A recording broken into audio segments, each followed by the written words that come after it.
All right, guys. So let's talk about The Legend of Vox Machina season 2 thus far. So I saw season 1, and I will do a review on that down the road. This is because I haven't got to it yet. The show is created by Critical Role, and it's from what I was reading on, is a web series that came out years ago. Voice actors well known in the industry did this type of thing, created it. It got popular to the point where even Netflix, not Netflix, YouTube, Amazon saw it, and there was a fan campaign to get it like full more episodes. And I think Amazon saw that and they took it upon themselves to create it. And I gotta be quite honest with you, when it comes to animation, it's top tier. It's up there with Castlevania as how good it is. And Amazon Studios giving them the money, so it's great.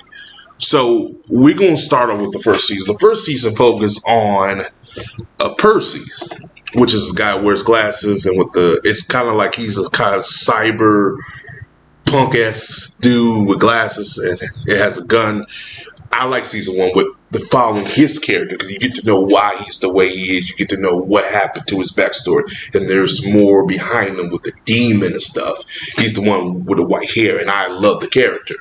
I thought his character was just great, and following his story is great. I think they kind of wrapped up his character arc a little bit, not as much, because this new season is a whole different story. Then we have Vex, voiced by the great Laura Bailey. You have Pickett, whose voice is a golem, short little one, voiced by Ashley Johnson, who's voiced Gwen Stacy, who's also got something good going on with The Last of Us.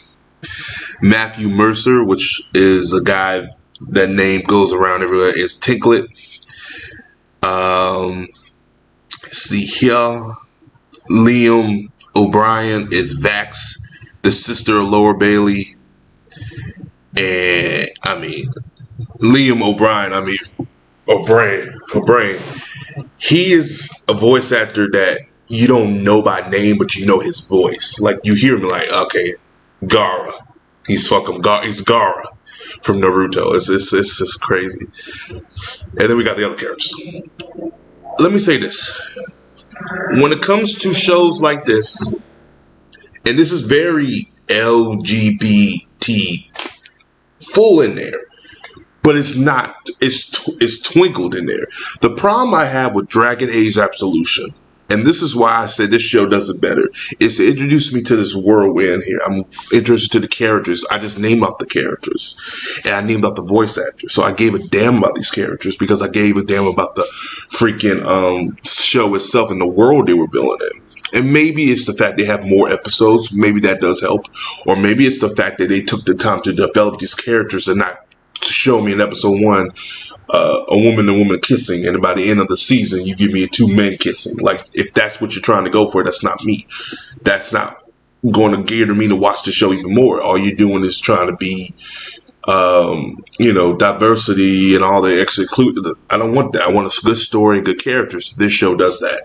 Like episode 1 off the bat, and I'm just going to talk about episode 1. Episode 2 and 3, I could talk about them. They were good, but it doesn't top episode 1. You got 4 dragons that comes in this world, and they level the kingdom where they were at, their home, level it. I have never seen destruction to a kingdom as much as I've seen in Legend of Vox Machina season 2 episode 1. There's nothing that I would think that would top that episode for next seasons. They have a season 3 coming out, I believe, 4. There's nothing that will top that episode. And then you got Lance Riddick voicing the main dragon. Then you got Cree Summer in this motherfucker. So I'm sitting here like, holy shit. You got these damn characters. And these dragons talk. They don't transform, but they talk. And these dragons are like on some DBZ level shit. And what I mean by DBZ level of destruction, their power, it's not like a triple dragon blow fire, boom, boom, boom, like Dragon Age Absolution. No, these dragons here make you miss dragons here. You need a Goku. You need a Vegeta, because these dragons are on a whole different level. No arrows or swords can take these dragons out. They're that OP. Like, they literally are boss level dragons that I don't know how you can take them out. One is bad enough, but goddamn four. And seeing them in their fullest. One spits acid out of his mouth, the other one spits gas out of his mouth, ice, and the other one, the main one, voiced by Lance Rigg, has the power of a fucking supernova that almost had beams rival Godzilla's. I mean, like, yo, I was looking at like, holy shit, I don't know how. I'm looking at like, how y'all gonna beat this? But then they said they were gonna get these artifacts that can help them, which makes sense. No army. They were like, oh, in the show, they're like, oh, we're gonna get an army. No, sir. No army can help you against these dragons. These 4 dragons alone can wipe up an entire planet. But they're not going to because they need a place to stay. If these dragons can transform and fly into space, the planet would be done. Bamboo's over. But this show does a good job at that. That alone should make you go watch it. And like that first episode, like the majority of the first 15 to 20 minutes is devastation. I have never seen that much devastation. And I actually felt bad for a majority of those characters. Even the characters I gave, the kingdom, which I didn't care about, I actually felt bad for the kingdom. But it's great.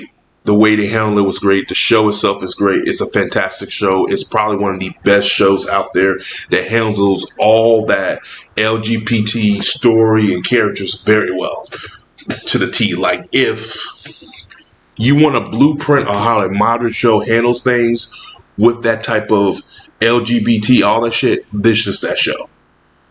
This is that show. And it does it very well. It doesn't take away from the characters, doesn't take away from the story, doesn't take away from the action. You get all that sprinkled in, but it's not the vocal point. The vocal point is the characters and the story, then the action, and all the other stuff later. That's what I care about. Like, now I'm actually at a point where I want to see people into relationships. Go fucking figure. Because you actually invested me into the world, and I see majority of the world now. I'm like, okay, now you can go to these characters. That's what Jurassic Park Camp Cretaceous did, and I think this show does it well too. It is better than Camp Cretaceous, absolutely. But character-wise, it's still not there yet. Story-wise, it's surpassed that. But that's just my opinion. I think Legend of Vox the Legend, that's a mouthful. The Legend of Vox Machina is a fantastic show. If you have not seen it, go check this out. Preferably season 1 is out so you can watch all those episodes. If you don't have Amazon Prime, please watch it some way and support the show. Well, But as always, guys, like, subscribe. Peace. Have a Johnson day. My review, if you've made it this far into the video, my review for season 2 in the first 3 episodes. It's a solid, episode 1 arguably was a 9 for me. I enjoyed the fuck out of that episode. 2, 8. I'll say 8. Low 8. 3, with the cliffhanger we got, it went back up to a 9.